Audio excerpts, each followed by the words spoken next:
ربنا يوافق يعملوا فيها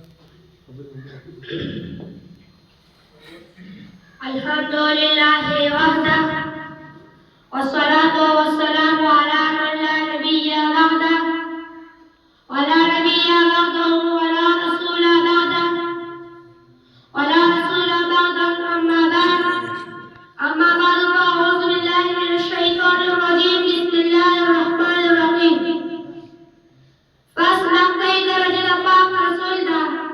بیر علیہ مرتبہ پاک رسول دا دا غرب استقبل سوری دا دوسر یزاد پاک رسول دا معزز سامعین و حضرات گرامی